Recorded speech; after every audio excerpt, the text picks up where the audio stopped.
అనవసరంగా ఆలోచించి ఆరోగ్యం పాడు చేసుకోకు దేవకి. రెగ్యులర్గా డాక్టర్ దగ్గరికి వెళ్ళి చూపించుకో. ఇక్కడికి రావటం లేదని ఏమీ అనుకోకు. నా మనస్సు ఏమీ బాగుండటం లేదు అన్నాడు ధనుంజయ. పర్వాలేదు, ఇప్పుడు వచ్చారు కదా, అదే చాలు నాకు అంది దేవకి ఆనందంగా. డబ్బేమైనా కావాలా అని అడిగాడు. వద్దు, నా దగ్గర ఉంది అన్నది దేవకి. మరో 10 నిమిషాలు కూర్చుని వెళ్ళిపోయాడు అతడు. ఆ తర్వాత 2-3 సార్లు దేవకి ఇంటికి వెళ్ళి పరామర్శించాడు. పళ్ళు స్వీట్స్ తీసుకుని వెళ్ళి ఇచ్చాడు. అతడి ఆదరణ తిరిగి ఆమెలో కొత్త శక్తిని నింపింది. ఆమె మగపిల్లవాడిని ప్రసవించిందని విని చూసేందుకు హాస్పిటల్కు వెళ్ళాడు ధనుంజయ. ఎలా ఉంది ఒంట్లో అంటూ ఆమె నుదుటి మీద ఆప్యాయంగా చేయి వేసి అడిగాడు. బాగుంది. బాబుని చూశారా? అచ్చం మీ పోలికే అంది దేవకి సంతృప్తి నిండిన కంఠంతో. లేదు, ఇంకా చూస్తానులే. ఎందుకు దేవకి నేనంటే నీకింత పిచ్చి? చూసావా ఇప్పుడు అందరం ఎంత బాధపడుతున్నామో? ఏం పాపం చేశాడని ఆ పసివాడు కూడా బాధపడాలి మనలాగా? వాడికి ఏ అచ్చటా ముచ్చటా లేకుండా చేసే అందుకేనా అంటూ ఉయ్యాల దగ్గరకు నడిచి పుట్టిన పిల్లాడిని చేతుల్లోకి తీసుకున్నాడు. వాడు ఎంతో పుణ్యం చేసుకోబట్టే మీ కడుపున పుట్టాడు. ఇంతకంటే అదృష్టం ఏం కావాలి వాడికి అంది దేవకి ఆనందంగా అతడి వంక చూస్తూ. పిచ్చి దేవకి అంటూ దేవకి భుజం మీద చిన్నగా తట్టి ఆరోగ్యం జాగ్రత్తగా చూసుకో అని చెప్పి వెళ్ళిపోయాడు ధనుంజయ అక్కడ నుండి. పుట్టి కొన్ని గంటలు కూడా కాకుండానే ఆ పసివాడు ధనుంజయని తన ప్రేమపాశంతో బంధించి వేశాడు.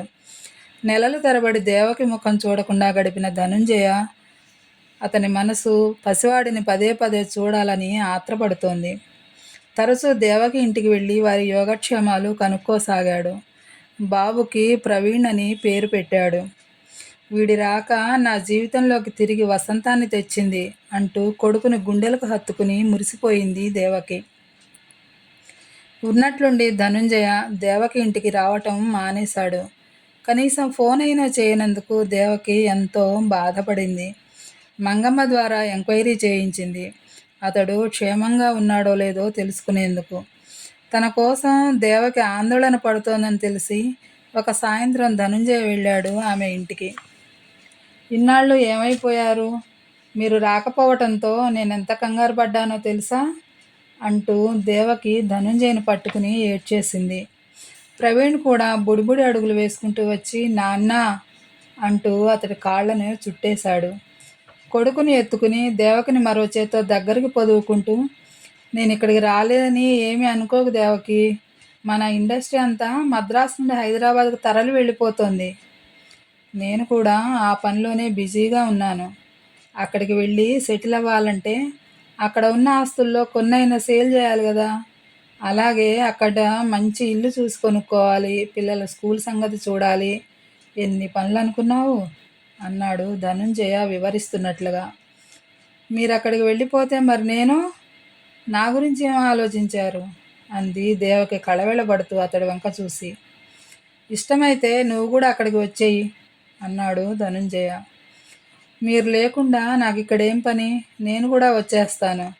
అయినా మీలాగా నాకు స్థిరాస్తులు ఏమీ ఇక్కడ లేవు కదా, ఉన్నదంతా బ్యాంకులోనే కదా ఉంది అన్నది దేవకి. అయితే సరే, వచ్చేద్దువు గానీలే అన్నాడు ధనుంజయ. అతడన్నట్లే మెల్లమెల్లగా ఇండస్ట్రీ అంతా మద్రాసు నుండి భాగ్యనగరానికి తరలిపోయింది.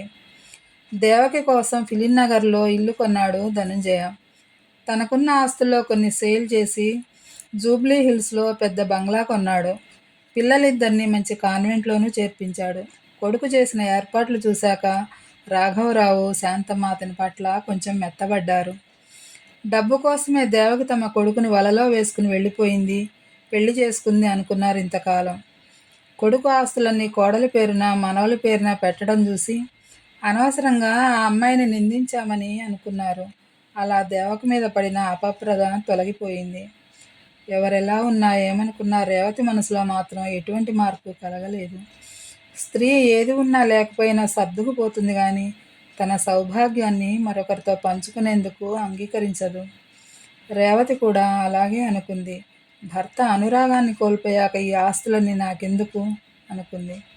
ధనంజయ్ మాత్రం ఓపికగా భార్యలో మార్పు కోసం ఎదురుచూస్తూ కుటుంబం పట్ల తన బాధ్యతలను నిర్వహించసాగాడు. గతంలో వారం 10 రోజులకు ఒకసారి భార్యాబిడ్డలను తీసుకుని ఔటింగ్‌కి వెళ్ళి వస్తుండేవాడు ధనుంజయ. అలా వెళ్ళి వచ్చి ఎంతో ఆనందం పొందిన ధనుంజయ ఇప్పుడు పిల్లల్ని మాత్రమే బయటకు తీసుకువెళ్ళగలుగుతున్నాడు. వారికి కావలసినవన్నీ కొనిపెట్టి అందులోనే ఆనందాన్ని అనుభవిస్తున్నాడు. ప్రవీణ్‌కి 2 ఏళ్లు నిండేసరికి అంతా పూర్తిగా హైదరాబాద్‌కు షిఫ్ట్ అయిపోయారు. దేవకి తన కోసం కొనుక్కున్న ఫిలిం నగర్‌లోని ఇంటికి వచ్చేసింది. ప్రవీణ్‌ని కూడా అభిరాము, అరవిందులు చదువుతున్న స్కూల్లోనే జాయిన్ చేశాడు ధనుంజయ. పెద్ద క్లాసులు చదువుతున్న అభిరాము, అరవిందులకు ఎల్కేజీ చదువుతున్న ప్రవీణ్ ఎవరో తెలిసే అవకాశం లేదు. అయినా ప్రవీణ్ కోసం వచ్చే దేవకిని చూసి గుర్తుపట్టాడు అభిరామ్. మద్రాసులో ఉండగా ఆమెని తమ ఇంట్లో చాలాసార్లు చూడటం వల్ల, అప్పుడప్పుడు తండ్రితో కలిసి దేవకి ఇంటికి వెళ్తూ ఉండటం వలనను. అరవింద్కి పెద్దగా గుర్తు లేకపోయినా అభిరామ్ చెప్పడం వల్ల గుర్తుపట్టాడు. తమ కుటుంబం అలా అయిపోవటానికి కారకురాలైన దేవకి మీద, ప్రవీణ్ మీద ఏదో తెలవని ద్వేషం కలిగింది వాళ్లకు. పనిగట్టుకుని ఏదో రూపంగా వాడిని ఏడిపించేందుకు ప్రయత్నించేవారు. వాళ్ళు ఎందుకు ఏడిపిస్తున్నారో తెలియని ప్రవీణ్ ఏడుస్తూ తల్లికి ఫిర్యాదు చేశాడు. స్కూలుకు వెళ్ళనని మారాన్ చేయసాగాడు. స్కూలుకు వచ్చి వాళ్ళిద్దరి మీద ప్రిన్సిపాల్కు రిపోర్ట్ ఇవ్వాలని వచ్చిన దేవకి అభిరామ, అరవిందులే ప్రవీణ్ను ఏడిపిస్తున్నారని తెలుసుకుని రిపోర్ట్ ఇవ్వకుండానే వెనక్కి వచ్చేసింది. ఆ తరువాత ప్రవీణ్ని వేరే స్కూల్కి మార్పించేసింది. ఎందుకు స్కూల్ మార్చేశావు అని ధనుంజయ్ అడిగాడు. ఇంటికి స్కూలు బాగా దూరం అయిపోయింది. రోజు అంత దూరం వెళ్ళి రావడం కష్టంగా ఉంది నాకు అంది దేవకి. తన మూలంగా ధనుంజయ ఎలాంటి బాధకు గురి కాకూడదని జరిగింది చెప్పలేదు దేవకి. ఆమె చెప్పింది విని నిజమే కాబోలనుకున్నాడు ధనుంజయ. క్రమేపీ పిల్లలు పెరిగి పెద్దవాళ్ళయ్యారు. చిన్ననాట ఉన్న అవగాహన రాహిత్యం పెద్దయ్యాక అభిరామ్లోనూ, అరవింద్లోనూ పూర్తిగా తగ్గిపోయింది. తండ్రి తమ సరదాలు తీర్చడంలో కానీ, తమ భవిష్యత్తును తీర్చిదిద్దడంలో కానీ ఏమాత్రం అలసత్వం చూపకుండా ఎంతో బాధ్యతగా వ్యవహరించడం చూసి తండ్రి రెండవ పెళ్లి చేసుకోవడం వలన తమకు ఎలాంటి అన్యాయం జరగలేదని అనుకున్నారు. తల్లి కూడా తండ్రి మీద కోపం తగ్గించుకుని మాట్లాడితే అంతా కలిసి సరదాగా ఉండవచ్చు కదా అని కూడా అనుకున్నారు వాళ్ళు. వాళ్ళకి దేవకి మీద కూడా ప్రత్యేకమైన కోపం మిగలలేదు ఇప్పుడు. తండ్రిలాగా ఇద్దరు వైద్యశాస్త్రం చదివారు. అభిరామ్ కార్డియాలజీని, అరవింద్ సర్జరీలో పీజీలు చేసి సిటీలో మంచి డాక్టర్స్గా పేరు తెచ్చుకున్నారు. తండ్రిగా ధనుంజయ పట్ల గౌరవము, ప్రేమాభిమానాలు ఉన్నప్పటికీ వాళ్ళిద్దరికీ సినిమా రంగం అంటే కొంచెం కూడా ఆసక్తి లేకుండా పోయింది. ఏనాడు స్టూడియోల వైపు వెళ్ళలేదు వాళ్ళిద్దరూ. రాఘవరావు, శాంతమ్మల పోరు భరించలేక వాళ్ళకి పెళ్ళిళ్ళు చేసేశాడు ధనుంజయ. పెళ్లిలో నలుగురి దృష్టిని ఆకర్షించడం ఇష్టం లేని రేవతి అవసరం మేరకు ధనుంజయ్తో మాట్లాడింది. ఇలా అయిన భార్య తనతో మాట్లాడిందని ఎంతో సంతోషించాడు ధనుంజయ. కానీ పెళ్లి తర్వాత యథాప్రకారం రేవతి ఎడంగా ఉండటం చూసి మనసులోనే ఎంతో బాధపడ్డాడు. సమస్యలన్నీ సద్దుమణిగి జీవితం కొంచెం ప్రశాంతంగా ఉందని ఇప్పుడిప్పుడే అనుకుంటోంది దేవకి. కానీ అనుకోని విధంగా తిరిగి ఆమె మనసును అల్లకల్లోలం చేసే సంఘటన జరిగింది. 10th క్లాస్ చదువుతున్న ప్రవీణ్ ఆ రోజు స్కూల్ నుండి ఏడుస్తూ ఇంటికి వచ్చాడు.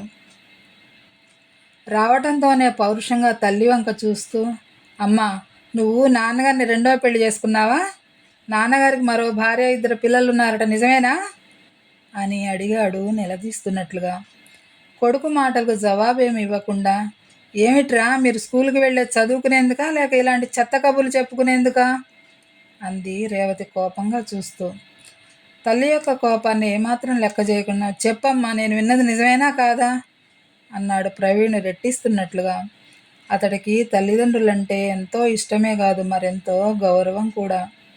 తండ్రి వారంలో 1-2 రోజులు మాత్రమే ఇంటికి వస్తుంటే సినిమా డైరెక్టర్ వెనుక షూటింగ్ల నిమిత్తం తరచూ తండ్రి ఊళ్ళు తిరుగుతూ ఉంటాడని అనుకున్నాడే గాని కారణం ఇదని తెలుసుకోలేకపోయాడు ప్రవీణ్. ధనుంజయ ఉండే ఆ 1-2 రోజులు తనని ఎంతో బాగా చూస్తూ, ఏం కావాలంటే అది కొనిపెడుతూ, చిన్న చిన్న పిక్నిక్లకు తీసుకువెళుతూ, ఉంటే ఇన్నాళ్ళు ఎంతో సంతోషంగా గడిపాడు. కానీ స్కూల్లో ఈ మాట తెలిసాక ఆ పసి మనసు అతలాకుతలం అయిపోయింది. కొడుకు అలా నిలదీసి అడిగేసరికి దేవకి నోటి వెంట మాట రాలేదు. బాధ, కోపం, అవమానం కొడుకు ముఖంలో పోటీ పడుతున్నట్లుగా కనిపించడంతో జవాబు చెప్పలేక తల వంచుకుంది. దేవకి ధనుంజయని పెళ్లి చేసుకున్నప్పుడు సంఘంలో పరువు మర్యాదల గురించి పట్టించుకోలేదు. కన్న తల్లిదండ్రులు, తోడబుట్టిన వారు దూరమైనా బాధపడలేదు. కేవలం ధనుంజయ ఉంటే చాలు, లోకమంతా ఏకమై వచ్చినా సరే నన్నేమీ చేయలేరు అనుకుంది దేవకి. ప్రేమ గుడ్డిది అనే మాట అక్షరాల నిజమైంది ఆమె విషయంలో. అతడిని పెళ్లి చేసుకుని జీవితంలో ఏదో ఘనకార్యం సాధించినట్లుగా భావించిందే గాని, రేపు నాకు పుట్టబోయే పిల్లలను ఈ సంఘం ఎలా చూస్తుంది అని కొంచెం కూడా ఆలోచించలేదామె. తాను జీవితంలో ఎవరికైనా సంజాయిషి చెప్పుకోవటం కానీ, క్షమార్పణ కోరుకోవటం కానీ ఉంటే అది ఒక్క రేవతి గారికి అనుకుంటూ వచ్చింది ఇన్నాళ్ళు. ఎందుకంటే ఆమె నా మూలంగానే ఈనాటికి నరకయాతన అనుభవిస్తున్నది గనక అనుకుంది దేవకి. కానీ ఈరోజు కొడుకు వచ్చి అలా నిలదీయటంతో తాను సంజాయిషి చెప్పుకోవాల్సిన వ్యక్తి మరొకరున్నారని అర్థమైంది ఆమెకు. చెయ్యని తప్పుకు వాడిని ఈరోజు సమాజం ముందు దోషిగా నిలబెట్టానని, నేను చేసిన తప్పుకి వాడు ఇలా మూల్యం చెల్లించుకోవాల్సిన పరిస్థితి కల్పించావా భగవంతుడా అంటూ ఆమె మనసులోనే కుమిలిపోయింది. క్షణికావేశంతో, ఆకర్షణకు లోనై నేను చేసిన పని వల్ల నాతో పాటు నా బిడ్డ జీవితాన్ని బలిచేశాను. సంఘంలో వాడిని తలెత్తుకుని తిరగకుండా చేశాను. నాలాగే నా బిడ్డ కూడా ఈ సమాజం నుండి వెలివేయబడ్డా అనుకుంది దేవకి బాధగా. తల్లి నోరు తెరిచి జవాబేమీ చెప్పకపోవడంతో ప్రవీణ్కి అర్థమైపోయింది, తాను విన్నది నిజమేనని, అబద్ధం కాదని. అతడి మనసులోనే బాధ, అసహాయత కన్నీటి రూపంలో వెల్లువెత్తగా మంచం మీద పడి కుమిలి కుమిలి ఏడ్చాడు. కొడుకు దగ్గరకు వెళ్ళి ఓదార్చేందుకు కూడా ధైర్యం చాలలేదు ఆమెకు. ధనుంజయ్కు ఫోన్ చేసి జరిగిందంతా చెప్పింది. ఆ రాత్రి ధనుంజయ్ వచ్చేదాకా ప్రవీణ్ అలా ఏడుస్తూనే ఉన్నాడు. చూసావా, మనం చేసిన తప్పుకి ఈరోజు వాడు ఎలా బలయ్యాడో అన్నాడు ధనుంజయ బాధగా. చచ్చిన పాముని ఇంకా చంపకండి, ముందు వాడి సంగతి చూడండి అంది దేవకి దీనంగా. ధనుంజయ్ ఎన్నో విధాలుగా ఊరడించిన మీదట ప్రవీణ్ బాధ కొంచెం ఉపశమించింది. ఆ తరువాత తల్లిదండ్రుల పట్ల, సమాజం పట్ల ఏదో తెలియని కోపము, కసి చోటు చేసుకున్నాయి అతడి మనసులో. వయసుతో పాటు అవి కూడా పెరుగుతూ వచ్చాయి. అడుగడుగునా తోటివారి నుండి అవమానాన్ని, హేళనలను ఎదుర్కొని భరిస్తూ ఎలాగో ఇంటర్ పూర్తి చేశాడు ప్రవీణ్. అభిరాము, అరవిందులలాగే ప్రవీణ్ని కూడా మెడిసిన్ చదివించాలని అనుకున్నాడు ధనుంజయ. కానీ అభిరాము, అరవిందులు ఇద్దరూ డాక్టర్లే కనుక ప్రవీణ్కి మెడిసిన్ చదవాలనిపించలేదు. నిత్యం అతడిలో ఏదో కసి, కోపం రగులుతున్నట్లుగా ఉండేవాడు. చీటికి మాటికి అందరి మీద చిరాకు పడుతూ ఉండేవాడు. అందుకే ఎవరు ఎంత చెప్పినా తిరుగుబాటు ధోరణిలోనే ఆలోచించాడు కానీ వాళ్ళు చెప్పేది నా మంచి కోసమని సానుకూల దృష్టితో చూసేవాడు కాదు అసలు. అందరూ ఎంసెట్కి ప్రిపేర్ అవుతూ ఉంటే మెడిసిన్ చదవటం ఇష్టం లేని ప్రవీణ్ ఎంసెట్ రాయనని మొండికేశాడు. దేవకి ఎంతో బ్రతిమాలి బుజ్జగించి నచ్చజెప్పే ప్రయత్నం కూడా చేసింది. అయినా తన పట్టు విడవలేదు అతడు. అది కాదు నాన్న, అన్నయ్యలిద్దరూ డాక్టర్లే కదా, చక్కగా వాళ్ళలాగే నువ్వు డాక్టర్ అయితే నాన్నగారు ఎంతో సంతోషిస్తారు అంది దేవకి. వాళ్ళు మెడిసిన్ చదివారు కనుక నాకు అది చదవటం అస్సలు ఇష్టం లేదు. అయినా వాళ్ళు నాకన్నా ఎలేంటి, ఈసారి అంటే అన్నావు కానీ ఇంకెప్పుడు వాళ్ళ ప్రసక్తి నా ముందు తేకు అంటూ విసురుగా బయటకు వెళ్ళిపోయాడు ప్రవీణ్. దేవకి నిస్సహాయంగా చూస్తూ ఉండిపోయింది. అతడికి దారిలోనే ఎదురయ్యాడు నిరంజన్. ఏరా, ఎక్కడికి వెళుతున్నావు అని అడిగాడు స్నేహితుణ్ణి. ఎక్కడికా, ఏట్లోకి అన్నాడు ప్రవీణ్ విసురుగా. ఏంట్రా ఇవాళ ఇంత కోపంగా ఉన్నావు? సరే కానీ మనం ఎప్పటి నుండి మొదలు పెడుతున్నావు స్టడీసు అని అడిగాడు నిరంజన్. వాళ్ళిద్దరికీ చిన్నప్పటి నుండి కంబైన్డ్ స్టడీస్ అలవాటే, అందుకే అలా అడిగాడు. ప్రవీణ్కి ఎంసెట్ రాయటం ఇష్టం లేదని తెలిసినా ఆ విషయం ప్రస్తావించకుండా చదువు మొదలు పెట్టడం, దాని గురించి డైరెక్ట్గా అడిగేశాడు. ఎందుకంటే అంతకుముందు ఎలాగైనా ప్రవీణ్కి నచ్చజెప్పి చదివేలా చేయమని దేవకి చెప్పడం గుర్తుకు వచ్చి అలా అడిగాడు నిరంజన్. అతడి మాట వింటూనే తాడెత్తున లేచాడు ప్రవీణ్. ఏంట్రా, ఏంటి మీ అందరి ఉద్దేశాలును? ఎన్నిసార్లు చెప్పాలి నేను మెడిసిన్ చదవనని? నేను మెడిసిన్ చదవకపోతే నువ్వు నాతో మాట్లాడవా? అన్నాడు కోపంగా చూస్తూ. దాంతో నిరంజన్ చప్పబడిపోతూ, అదేంట్రా అలా అంటావు?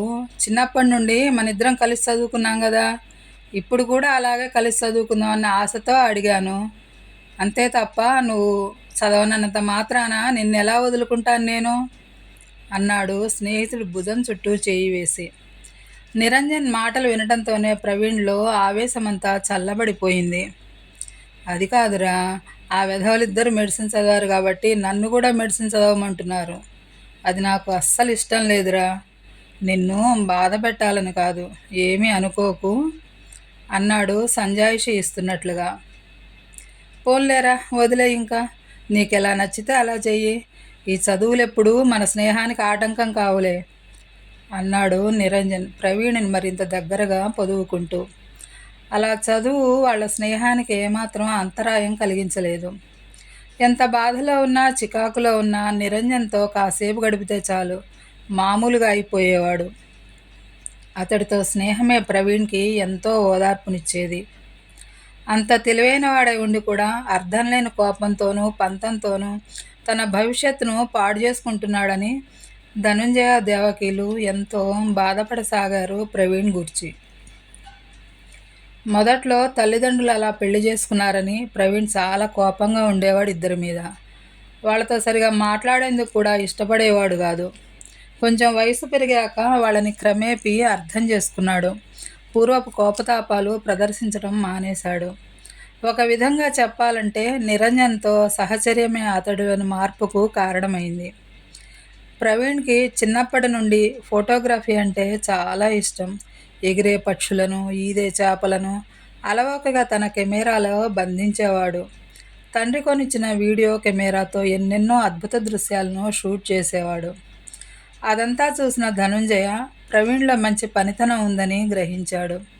ఫ్యూచర్లో అదే అతడి వృత్తి అయితే మరింత రాణిస్తాడని అనిపించింది అతడికి. శిక్షణ ఇప్పిస్తే ఎలా ఉంటుంది అనుకున్నాడు. ఆ మాటే ఒకనాడు దేవకితో అన్నాడు ధనుంజయ. సినిమా రంగం అంటే వాడికి అంతగా ఇష్టం ఉండదేమోనండి అంది దేవకి సందేహంగా. మరేం చేద్దాం? ఇలా ఉంటే వాడు ఎందుకు కొరగాకుండా పోతాడు? ఆ బీఎస్సీ డిగ్రీ వాడికి ఫ్యూచర్లో ఏమాత్రం ఉపాధి కలిగిస్తుందంటావు? అంతేకాదు దేవకి, నాకెందుకో వీడు ఇందులో బాగా రాణిస్తాడనిపిస్తోంది. ఒక్కసారి అడిగి చూస్తే తప్పులేదు కదా అన్నాడు ధనుంజయ. సరే, అడిగి చూడండి అంది దేవకి. కాలేజీ నుండి వచ్చిన ప్రవీణ్ హాల్లో తండ్రి కూర్చుని ఉండటం చూసి ఆశ్చర్యపోయాడు. సాధారణంగా ఆ సమయంలో తండ్రి ఇంత తీరికగా ఉండటం ఎప్పుడూ చూడలేదు అతడు. అందుకే అంత ఆశ్చర్యం. హాయ్ నాన్న అంటూ విష్ చేసి లోపలికి వెళ్ళాడు. అతడు ఫ్రెషప్ అయి వచ్చేసరికి తండ్రి కొడుకులు ఇద్దరికి టిఫిన్ తీసుకొచ్చి ఇచ్చింది దేవకి. ఏరా, ఎలా ఉంది చదువు అని అడిగాడు ధనుంజయ. బాగానే ఉంది అంటూ చిన్నగా నవ్వాడు ప్రవీణ్. కాలేజీ గూర్చి, నిరంజన్ గూర్చి కుశల ప్రశ్నలు అయ్యాక, ప్రవీణ్, నీకు ఫోటోగ్రఫీ అంటే చాలా ఇష్టం కదరా, దాన్ని ఎందుకు ఈ మధ్య మూల పెట్టేశావు? కొంచెం ప్రాక్టీస్ చేస్తే ఇంకా బాగా తీయగలవు అనిపిస్తోందిరా. నువ్వు తీసిన ఫోటోలు, వీడియోలు చూశాక నాకు చాలా ముచ్చటేసింది అన్నాడు ధనుంజయ తాను చెప్పబోయే విషయానికి నాందిగా. తండ్రి మాటలు విని చిన్నగా నవ్వుతూ తల్లి వంక చూసి, ఇప్పటికే నేను మెడిసిన్ చదవటం లేదని అమ్మకి నా మీద చాలా కోపంగా ఉంది. ఇప్పుడు ఈ డిగ్రీ అయినా పూర్తి చేయకపోతే అమ్మ ఊరుకుంటుందా అన్నాడు ప్రవీణ్. ఏరా, అమ్మ కోసమా నువ్వు చదువుకునేది? అలా అయితే తను చెప్పినట్లే చేయాల్సింది కదా అన్నాడు ధనుంజయ. అలా అని కాదు కానీ నాకు ఫోటోగ్రఫీ ఇష్టమే. అయినా ఏదో విధంగా ఈ డిగ్రీ పూర్తి చేసేసి తర్వాత దాని సంగతి చూసుకుందాం అనుకుంటున్నాను అన్నాడు మనసులో మాటని. డిగ్రీకి ఏముంది కానీ ప్రవీణ్, చక్కగా సినిమాటోగ్రఫీ నేర్చుకో, నీకు మంచి ఫ్యూచర్ ఉంటుంది అన్నాడు ధనుంజయ. నేనా? నా వల్ల ఏమవుతుంది అన్నాడు ప్రవీణ్ ఆశ్చర్యంగా చూస్తూ. తన మాటకి కొడుకు ఏమాత్రం వ్యతిరేకించకపోవడంతో ధనుంజయ మరింత ముందుకు వెళ్ళాడు. ఏం ఎందుకు కాదు? మనసు పెట్టి నేర్చుకుంటే అదే వస్తుంది. నీకు ఇష్టమైతే చెప్పు. మన స్టూడియోలో చాలామంది ఉన్నారు, వాళ్ళకి చెప్తాను నేర్చుకుందువు గాని అన్నాడు. అమ్మకి ఇష్టమైతే నాకు ఇష్టమే, కానీ ఇక్కడైతే నేను పని నేర్చుకోలేను నాన్న. వీలైతే చెన్నై కానీ ముంబై కానీ పంపించండి అన్నాడు ప్రవీణ్ ఎంతో ఉత్సాహంగా. కొడుకు అన్న మాట కూడా ధనుంజయకి సమంజసంగానే అనిపించింది. తన సర్కిల్లో దేవకన్నా ప్రవీణ్ అన్న అందరికీ ఎంత చిన్నచూపు అతడికి తెలియంది కాదు. ఆ వాతావరణంలో ప్రవీణ్ కొత్తది నేర్చుకోవాల్సింది పోయి ఉన్నది మర్చిపోయే ప్రమాదం ఉంది అనుకున్నాడు. సరేలేరా, అలాగే చేద్దాం. నేను మాట్లాడి ఏదో ఒకటి సెట్ చేస్తాలే అన్నాడు ధనుంజయ. థ్యాంక్స్ నాన్న అంటూ అక్కడి నుండి లేచి తిన్న టిఫిన్ ప్లేట్ లోపల పెట్టి మంచినీళ్లు తాగి ఆ కబురు తన స్నేహితుడు నిరంజన్కి చెప్పేందుకు హుషారుగా వెళ్ళిపోయాడు. ఆ తండ్రి కొడుకుల సంభాషణ ఎటు దారితీస్తుందోనని బిక్కుబిక్కుమంటూ చూస్తున్న దేవకి కొడుకు ఉత్సాహాన్ని చూసి తేలిగ్గా నిట్టూర్చింది. ధనుంజయకి కూడా ఎంతో తృప్తిగా అనిపించింది. వెంటనే తనకు తెలిసిన వాళ్ళని కాంటాక్ట్ చేశాడు. ప్రవీణ్ ముంబై వెళ్ళి సినిమాటోగ్రఫీలో శిక్షణ పొంది తిరిగి వచ్చాడు. వేరే ప్రాంతానికి వెళ్ళి రావటం వల్ల మంచి ఎక్స్పోజర్ ఏర్పడింది అతడికి. అందువలన గతంలో ఉన్న న్యూనతాభావం అతడి నుండి పూర్తిగా తొలగిపోయింది. శిక్షణ పూర్తి చేసుకుని వచ్చిన ప్రవీణ్ అసిస్టెంట్ కెమెరామెన్గా తన జీవితాన్ని ప్రారంభించాడు. మనిషి మంచివాడే అయినా త్వరగా కోపం వచ్చేస్తుంటుంది అతడికి. దానివల్ల ఫీల్డ్లో ఎవరితోనూ స్నేహం కలవలేదు. సినిమా రంగంలో వాళ్ళు కూడా ధనంజయ గారి పిల్లలంటే అభిరాము అరవిందులే అన్నట్లుగా ప్రవర్తించేవాళ్ళు. అయితే వాళ్ళిద్దరికీ సినిమా వాళ్ళంటే కొంచెం కూడా సదభిప్రాయం లేదు. దానికి కారణం దేవకి ధనంజయులు అలా పెళ్లి చేసుకుని తమ కుటుంబంలో సుఖశాంతులను దూరం చేశారనే కోపం అంతర్గతంగా ఉండటమే. వాళ్ళనే కాదు, ఇంటా బయట వినిపిస్తున్న రకరకాల వార్తలను చూశాక సినిమా వాళ్ళకి ఎవరికి క్యారెక్టర్ లేదన్న అభిప్రాయానికి వచ్చేశారు వాళ్ళు. అందుకే ఏవైనా ఫంక్షన్స్ జరిగినప్పుడు తండ్రి తమను రమ్మని పిలిచిన పొరపాటును కూడా అక్కడికి వెళ్ళేవారు కాదు. భార్య ఎలానూ రాదు, కనీసం పిల్లలైనా వచ్చి తన ఆనందంలో పాలు పంచుకోవాలని ఎదురుచూసే ధనంజయకు నిరాశే మిగిలింది. అయితే రాను రాను పరిస్థితులను అర్థం చేసుకోవడం కొంచెం మొదలుపెట్టాక ప్రవీణ్ చదువు కొనసాగించకపోవడానికి మేము కూడా ఒక కారణమేమోనని అభిరామ్ అరవిందులు లోపల కొంచెం గిల్టీగా ఫీల్ అయ్యారు. ప్రవీణ్ కెమెరామెన్గా తన ప్రతిభను కనపరచడం చూశాక ఫీల్డ్లోని వారికి అతడి మీద కొంచెం సదభిప్రాయం ఏర్పడింది. అందుకు ప్రవీణ్ ప్రతిభ ఒక కారణం అయితే, రెండవది ఇతరులకు సహాయపడే గుణం అతడు కలిగి ఉండటం. క్రమంగా అతడంటే ఉన్న వ్యతిరేకతంతా అతడి మంచితనం వలన అదృశ్యమైపోయింది. ఎక్కడికి పోతాయి తండ్రి గుణాలు, ధనంజయ గారి మంచితనం అంతా పుణిగిపుచ్చుకున్నాడు ఇతడు అంటూ మెచ్చుకోసాగారు అందరూ. కొడుకు సినీ ఫీల్డ్లో అంత మంచి పేరును అభివృద్ధిని సాధించిన ధనంజయకు మాత్రం తృప్తి కలగలేదు. పెద్దవాళ్ళిద్దరూ డాక్టర్లుగా స్థిరపడి మంచి పేరు తెచ్చుకుంటూ ఉంటే చిన్నవాడు ఇట్లా మిగిలిపోవటం అతడికి ఎంతో వెలితిగా అనిపించసాగింది. ఆ మాటే పదే పదే దేవకితో అనసాగాడు. దేవకి, వాడికి జన్మనివ్వటం తప్ప తండ్రిగా నేనేమీ చేయలేకపోయాను. పెద్దవాళ్ళకిద్దరికీ ఆస్తి అంతస్తు ఇవ్వటమే కాక బాగా చదివించి సంఘంలో ఒక గౌరవప్రదమైన స్థాయిని కలిగించాను. పాపం వీడికి మాత్రం నాదంటూ ఏమీ ఇవ్వలేకపోయాను అన్నాడు ధనుంజయ బాధగా. ప్రవీణ్కి ఏదైనా చేయాలనే ఆరాటం, ఏమీ చేయలేకపోయాననే దిగులు అతడికి మనశ్శాంతిని లేకుండా చేసింది. ఆ వెలితిని పూడ్చుకునేందుకు ప్రవీణ్ని తీసుకువెళ్ళి నచ్చిన బట్టలు, రిస్ట్ వాచీలు వంటి వస్తువులు కొనిపెట్టేవాడు ధనంజయ. ఇంట్లో అన్ని వాచీలు పడుండగా ఎందుకు మళ్ళీ కొని డబ్బులు వృధా చేయటం అనేది దేవకి చికాకు పడుతున్నట్లుగా. అయినా వినేవాడు కాదు ధనంజయ. అంతకంటే ఎక్కువ మాట్లాడితే భర్త ఎక్కడ నొచ్చుకుంటాడోనని దేవకి కూడా మాట్లాడేది కాదు. అలాగే మార్కెట్లకు కొత్తగా వచ్చిన బైక్ని ప్రవీణ్కి కొనిచ్చాడు ధనంజయ. తాను సంపాదించుకుంటున్నా కూడా తండ్రి తనపై కనపరుస్తున్న శ్రద్ధని, అభిమానాన్ని చూశాక మెల్లగా అతడికి తల్లిదండ్రుల పట్ల ఉన్న కొంచెం కోపం కూడా కరిగిపోయింది. ఏమో, ఆనాడు వారి వివాహానికి ఏ పరిస్థితులు దారితీశాయో అని కొంచెం సానుకూలంగా ఆలోచించటం మొదలుపెట్టాడు. కానీ ఆ పెళ్లికి దారితీసిన పరిస్థితులు ఏమిటో ఏనాడూ తెలుసుకునే ప్రయత్నం చేయలేదు ప్రవీణ్. అభి, మీ నాన్నగారి హెల్త్ ఈ మధ్య ఏమీ బాగున్నట్లు లేదురా. ఒకసారి హాస్పిటల్కి తీసుకెళ్ళి అన్ని చెకప్లు చేయించరా అంది రేవతి. తల్లి మాట వింటూనే ఆశ్చర్యంగా చూస్తూ, అమ్మా, నాన్నకి ఆరోగ్యం బాగలేని సంగతి ఎలా తెలుసు? ఆయన చెప్పారా నీతో అని అడిగాడు అభిరామ్. లేదురా, నాకేం చెప్పలేదు. ముఖం చూస్తే ఏదో తేడాగా అనిపించింది నాకే అంది రేవతి. 4 రోజుల క్రితం గుండెల్లో నొప్పిగా ఉందంటూ నాన్నగారు హాస్పిటల్కి వచ్చారమ్మా. నేను అన్ని టెస్టులు చేయించాను. బైపాస్ సర్జరీ చేయాల్సి రావచ్చని చెప్పాను. టెంపరీ రిలీఫ్ కోసం మందులు కూడా ఇచ్చాను. అప్పుడు నాన్నగారు, ఈ సంగతులేవి మీ అమ్మకి చెప్పొద్దురా, విని తట్టుకోలేదు అన్నాడు అభిరామ్. అది వింటూనే, అయితే మీ నాన్నతో పాటు మీరు కూడా నా దగ్గర రహస్యాలు దాస్తున్నారా అంది రేవతి కళ్ళనీళ్లతో కొడుకు వంక చూస్తూ. దాయాలని కాదమ్మా, నువ్వు బాధపడతావని చెప్పలేదు. అయినా అమ్మా, మనసులో నాన్న మీద ఇంత ప్రేమ ఉంచుకుని ఎందుకమ్మా ఆయన అలా దూరంగా ఉంచేశావు? ఇది ఆయనకి ఎంత మనోక్షోభను కలిగిస్తుందో కొంచెమైనా ఆలోచించావా అన్నాడు అభిరామ్ అనునయంగా. ఏం చేయనురా, ఆయనతో మాట్లాడాలని ఓ పక్క అనిపిస్తున్నా తీరా సమయం వచ్చేసరికి మనస్కరించడం లేదురా. ఎంత సరిపెట్టుకోవాలన్నా సరిపెట్టుకోలేకపోతున్నాను. మీ నాన్నంటే ఇప్పటికీ నాకు ప్రాణం కంటే ఎక్కువే, కానీ నా ప్రేమను నమ్మకాన్ని దారుణంగా దెబ్బతీశారు ఆయన. మా ఇద్దరి మధ్య ఏ రహస్యాలకు తావలేనంత అన్యోన్యంగా ఉండేవాళ్ళము. మమ్మల్ని చూసి భార్యాభర్తలంటే అలా ఉండాలి అనుకునేవారందరూ.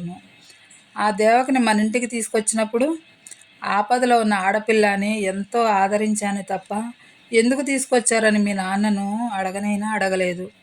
అంత నమ్మకం తనంటే నాకు. అలాంటి నా నమ్మకం మీద పెద్ద దెబ్బ కొట్టారురా మీ నాన్న.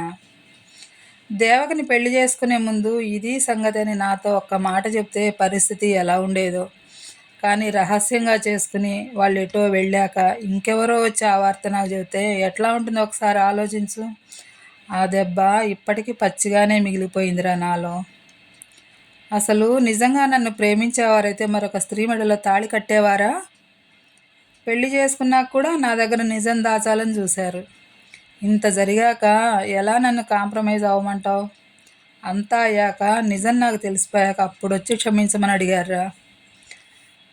భార్యాభర్తల మధ్య రహస్యాలు చోటు చేసుకున్న తర్వాత ఆ బంధానికి అర్థం లేదు నా దృష్టిలో. పోన్లేరా, కొన్ని జీవితాలు అంతే. మీ నాన్నని కాస్త జాగ్రత్తగా చూసుకో అంది రేవతి డగ్గుత్తికతో. అది నువ్వు చెప్పాలా అమ్మా అన్నాడు అభిరామ్ ఓదార్పుగా తల్లి భుజాల చుట్టూ చేతులు వేసి దగ్గరగా తీసుకుంటూ. అమ్మా, నాన్నగారి పరిస్థితి ఏమీ బాగుండలేదు. అంబులెన్స్ కోసం హాస్పిటల్కి ఫోన్ చేశాను. దారిలో ఉంది. హాస్పిటల్కి మాతో పాటు నువ్వు కూడా వస్తావా అని అడిగాడు అభిరామ్. అప్పటిదాకా టీవీ చూసి పడుకునే ముందు రోజులాగే తండ్రిని చూసేందుకు గదిలోకి వెళ్ళాడు అభిరామ్. మంచం మీద ధనుంజయ ఆయాసపడుతూ కనిపించాడు. ఒళ్ళంతా చెమటలతో తడిసి ఉండటం గమనించి పరిస్థితి విషమంగా ఉందని తెలుసుకున్నాడు. ఎమర్జెన్సీ మెడిసిన్ను 4 కింద పెట్టి ఇంజెక్షన్ ఇచ్చాడు. ఆ తర్వాత అరవింద్ని లేపి తండ్రి దగ్గర ఉంచి అంబులెన్స్కి ఫోన్ చేసి రేవతి దగ్గరికి వెళ్ళి విషయాన్ని చెప్పాడు. భర్తకు బాగోలేదన్న మాట వినడంతోనే ఆందోళనగా ధనుంజయ గదిలోకి పరుగు తీసింది రేవతి. అంత బాధలోనే ఉన్న ధనుంజయ తన కోసం భార్య ఆదుర్దాపడుతూ రావటం చూసి అతడి మనసుకు కొంచెం శాంతిగా అనిపించింది. రేవతి అతడి చెయ్యి పట్టుకుని, కంగారు పడకండి, మీకేమీ కాదు అంటూ అతడి గుండెల మీద మృదువుగా చేత్తో రాస్తూ ఉండిపోయింది. తన మీద భార్యకు ఉన్న ప్రేమ ఏమాత్రం తగ్గలేదని గ్రహించి ఆమె చేతి మీద చేయి వేసి థ్యాంక్స్ రేవతి అన్నాడు అస్పష్టంగా. ఈలోగా అంబులెన్స్ రావటంతోనే ధనుంజయని తీసుకువెళ్ళి అంబులెన్స్లో ఎక్కించారు. రేవతి అభిరాములు అంబులెన్స్లో ఎక్కారు. అరవింద్ వారి వెనకే కారులో బయలుదేరాడు. ఆ రాత్రంతా అభిరాము ఇతర డాక్టర్లు ఎంత శ్రమపడ్డా ధనుంజయని బ్రతికించలేకపోయారు. అతడు ప్రాణం వదిలే ముందు, అమ్మా జాగ్రత్త, ప్రవీణును అని అస్పష్టంగా ఏదో చెప్పేలోగానే అతని ప్రాణాలు అనంతవాయువుల్లో కలిసిపోయాయి. రేవతి హృదయ విదారకంగా ఏడుస్తూ భర్త మీదకి ఒరిగిపోయింది. అన్నయ్య అంటూ అరవింద్ అభిరామ్ను చుట్టేసి కదిలి కదిలి ఏడ్చాడు. అభిరామ్ తన బాధను దిగమింగుకుని తమ్ముడిని ఒక చేత్తో పట్టుకుని తల్లిని మరో చేత్తో అనునయించసాగాడు. కొంచెం సేపటికి ముగ్గురు కొంత సర్దుకున్నాక ధనుంజయ శరీరాన్ని ఇంటికి చేర్చే కార్యక్రమంలో పడ్డారు. వాళ్ళు ఇంటికి వచ్చేసరికి తెల్లవారుజాము 5 గంటలయింది. అప్పుడు గుర్తుకు వచ్చింది అభిరామ్కి తండ్రి తనతో ప్రవీణ్ గురించి ఏదో చెప్పాలని ప్రయత్నించడం. ఏదేమైనా అతడు తమ తమ్ముడే గనక ఈ విషయాన్ని వాళ్ళకు తెలియజేయడం తన ధర్మం అనుకున్నాడు. కానీ వాళ్ళని పిలిస్తే తల్లి బాధపడుతుందని అనిపించినా పిలవకపోవడం న్యాయం కాదని అనుకున్నాడు. అమ్మా, ప్రవీణ్ వాళ్ళని పిలవనా అని అడిగాడు అభిరామ్ తల్లి అనుమతి కోరుతున్నట్లుగా. ఆ మాట వింటిన చివ్వున తలెత్తి చూసి మీ ఇష్టంరా అంది రేవతి నిర్లిప్తంగా. అది కాదమ్మా, ఎంతైనా వాడు కూడా అంటున్న అభిరామ్ మాటల్ని పూర్తి చేయనివ్వలేదు రేవతి. మీ ఇష్టమని అన్నాను కదరా, ఎందుకురా నన్ను ఇలా వేధిస్తున్నారు, మీకు నచ్చినట్లు చేయండి అంది కన్నీరు కారుస్తూ. ఆంటీ కూడా వస్తే అమ్మ తట్టుకోలేదన్నయ్య, వాడినొక్కడనే రమ్మందాం అన్నాడు అరవింద్. అలా అంటావా, సరే అయితే ఫోన్ చెయ్యి అన్నాడు అభిరామ్. అరవింద్ ఫోన్ తీసి డయల్ చేశాడు. ఫోన్ రింగ్ అవటంతోనే ఈవేళప్పుడు ఎవరు ఫోన్ చేశారో అనుకుంటూ పక్క మీద నుండే ఫోన్ తీసింది దేవకి. హలో, నేను ధనుంజయ గారి చిన్నబ్బాయిని మాట్లాడుతున్నాను, ఫోన్ ఒకసారి ప్రవీణ్కి ఇవ్వండి అన్నాడు తాను ఎందుకు ఫోన్ చేసింది చెప్పకుండానే అరవింద్. దేవకి ఆశ్చర్యపోతూనే ఫోన్ వచ్చిందంటూ ప్రవీణ్ని తట్టి లేపింది. అతడు లేచి ఫోన్ అందుకొని హలో అన్నాడు. నాన్నగారు పోయారు హార్ట్ అటాక్తో. ఈ విషయం నీకు తెలియజేయటం మా ధర్మం గనక తెలియజేస్తున్నాను, వచ్చి చూడు. కొడుకుగా నాన్నకి అంతిమ సంస్కారం జరిపే పనిలో భాగం పంచుకునేందుకు నీకు హక్కు ఉంది కనుక నువ్వురా. వచ్చి సాగనంపే కార్యక్రమంలో పాలు పంచుకునేందుకు ఏ అభ్యంతరమూ లేదు మాకు. కానీ మీ అమ్మని భార్య అనే హక్కుతో ఇక్కడికి తీసుకొచ్చావో నిన్ను కూడా గేటు దాటి లోపలికి రానివ్వం అని హెచ్చరించి ఫోన్ పెట్టేశాడు అతడు. ఆ మాట వింటూనే అచేతనంగా కూర్చుండిపోయాడు ప్రవీణ్ మాటా పలుకు లేకుండా. కొడుకుని అలా చూడటంతోనే కంగారు పడుతూ ఏమైందిరా, ఏం చెప్పాడు అన్నయ్య అని అడిగింది దేవకి. చేతిలో ఫోన్ జార విడిచి తల్లిని చుట్టేసి అమ్మా, నాన్నగారు మనకింక లేరమ్మా, హార్ట్ అటాక్ వచ్చి చనిపోయారట ఇప్పుడే అన్నాడు ప్రవీణ్ ఏడుస్తూ. ఆ వార్త వినడంతోనే దేవకి నవనాడులు కృంగిపోయాయి. భగవంతుడా, ఎంత అన్యాయం చేశావు తండ్రి, ఏం పాపం చేశామని మాకింత శిక్ష వేశావు అంది ఏడుస్తూ కొడుకును పట్టుకుని. అలా ఏడుస్తూనే పదబాబు వెళదాం, నాన్నగారికి కడసారి వీడ్కోలు ఇచ్చొద్దాం అంది దేవకి. వద్దమ్మా, నన్నొక్కడనే అక్కడికి రమ్మన్నారు, నిన్ను కూడా తీసుకొస్తే గేటు దాటి లోపలికి రానియమన్నారు అన్నాడు ప్రవీణ్ బిగ్గరగా ఏడ్చేస్తూ. తండ్రి పోయిన వార్తే అతడికి బాధ కలిగిస్తూ ఉంటే వాళ్ళు పెట్టిన ఆంక్షలు అతడి బాధని రెట్టింపు చేశాయి. గుండెలు బాదుకుని ఏడుస్తున్న తల్లిని వదిలి వెళ్ళలేక, తండ్రిని కడసారి చూడాలనే కోరికను చంపుకోలేక గిలగిల్లాడిపోయాడు ప్రవీణ్. కొడుకు తనని ఒంటరిగా వదిలి వెళ్ళలేక బాధపడుతున్న విషయాన్ని గ్రహించింది దేవకి. మీ నాన్నగారిని కడసారి చూసే అదృష్టం నాకు ఎటూ లేదు, కనీసం నువ్వైనా వెళ్ళి చూసిరా నాన్న, బిడ్డగా మీ నాన్నకు చేయాల్సిన ఆఖరి సేవం చేసిరా అంది కారే కన్నీటిని పైట చెంగుతో అద్దుకుంటూ. అవును బాబు, అమ్మ చెప్పినట్లు చెయ్యి, మీ అమ్మను నేను చూసుకుంటాను కదా, బెంగపడకు అంది మంగమ్మ. ధనుంజయ మరణం మంగమ్మను కూడా బాగా కదిలించి వేసింది. దిక్కు మొక్కు లేక అల్లాడుతున్న నాకు ధనుంజయ బాబు ఆశ్రయం ఇచ్చి ఆధారం కల్పించాడు. మంచోళ్ళంటే ఆ దేవుడికి కూడా ఇష్టం కాబోలు, అందుకే తన దగ్గరకు పిలిచికెళ్ళిపోయాడు అంది మంగమ్మ బాధగా. అంతకంటే చేయగలిగింది ఏమీ లేక ప్రవీణ్ బయలుదేరాడు. అతడు వెళ్ళాక చూసావా మంగమ్మ, నా ప్రాణంలో ప్రాణమైన ధనుంజయ గారిని చివరిసారి చూసుకునే అదృష్టం నాకు లేకుండా చేశారు. ఇలాంటి సమయంలో కూడా కొంచెమైనా కనికరం లేకుండా ఎలా చేశారో చూడు. అసలు ఆయన పోయారని తెలిసాక కూడా ఇంకా నా ప్రాణం ఎందుకు మిగిలింది అని ఏడుస్తున్న దేవకిని దగ్గరకు తీసుకుంది మంగమ్మ. తప్పమ్మా, అలా అనకు, తల్లి తండ్రి లేకుండా ప్రవీణ్ బాబు ఎలా ఉంటాడు చెప్పు? తన కోసమైనా గుండె రాయి చేసుకుని బతకాలి కదమ్మా అంటూ ఓదార్చింది. ప్రవీణ్ అక్కడికి వెళ్ళేసరికి ధనంజయ్ని ఫ్రీజర్లో ఉంచారు. గ్లాస్ బాక్స్లో నిద్రపోతున్నట్లుగా ఉన్న తండ్రిని చూడడంతోనే ప్రవీణ్ కళ్ళు కన్నీటి చిలమలయ్యాయి. తనని ముద్దుమురిపాలతో లాలించి పాలించి ప్రేమతో పెంచిన తండ్రి ఇక లేడు, రాడు అంటే తట్టుకోలేకపోతున్నాడు అతను. నాన్న, ప్రవీణ్ అని తండ్రి ఇంకా పిలుస్తున్నట్లే ఉంది అతడికి. నాన్న అంటూ పరుగున వెళ్ళి తండ్రి పాదాల మీద వాలిపోయాడు ప్రవీణ్. ధనుంజయ మరణ వార్త వినడంతోనే సినీ ప్రముఖులేగాక తెలిసిన వారు, బంధువులు, స్నేహితులు అందరూ తరలి వచ్చారు. సానుభూతితో వారి బాధలో పాలు పంచుకున్నారు. ఒకరినొకరు ఓదార్చుకున్నారు. దిక్కులేని వాడిలా ఒంటరిగా కూర్చుని తండ్రి పాదాలపై తలపెట్టి కుమిలి కుమిలి ఏడుస్తున్న ప్రవీణుని చూడటంతోనే అరవింద్ మనసు కదిలిపోయింది. ఎంతైనా వాడు తమ తమ్ముడు. ఇప్పటికే కటువుగా మాట్లాడి వాడి మనసు నొప్పించాను అనుకున్నాడు అరవింద్. ఏడుస్తున్న ప్రవీణ్ భుజం మీద చేయి వేశాడు. ఆశ్చర్యంగా తలెత్తి చూసిన ప్రవీణ్ని లేవనెత్తి ఓదార్చుతున్నట్లుగా హృదయానికి హత్తుకున్నాడు. అక్కడ అందరూ ఒకరినొకరు ఓదార్చుకుంటూ తమ బాధని పంచుకునే ఉపశమనం పొందుతుంటే ప్రవీణ్ మాత్రం పాపం ఒంటరిగా తన బాధని తానే అనుభవిస్తూ కుమిలిపోతున్న వేళ అరవింద్ ఆదరణ అతడికి కొండంత ధైర్యాన్ని ఇచ్చింది. అన్నయ్య అంటూ అతన్ని అల్లుకుపోయాడు.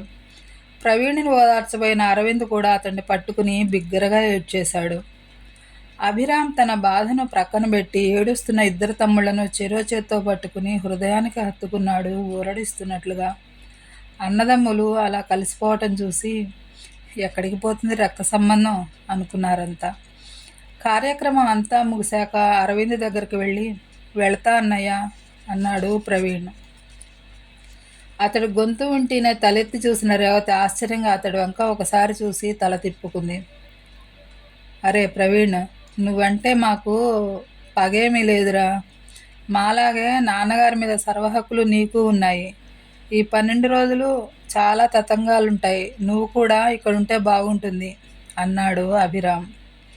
అవును, అన్నయ్య చెప్పింది కరెక్టే, నువ్వు ఇక్కడే ఉండు అంటూ ప్రవీణ్ భుజం మీద చేయి వేశాడు అరవింద్. ప్రవీణ్ రేవతి వంక సందేహంగా చూస్తూ, సారీ అన్నయ్య, అమ్మగారు అసలే బాధలో ఉన్నారు. నేను ఇలా ఇక్కడే ఉండిపోతే ఆమె బాధ రెట్టింపు అవుతుంది. అదీగాక అమ్మ ఇంట్లో ఒంటరిగా ఉంది.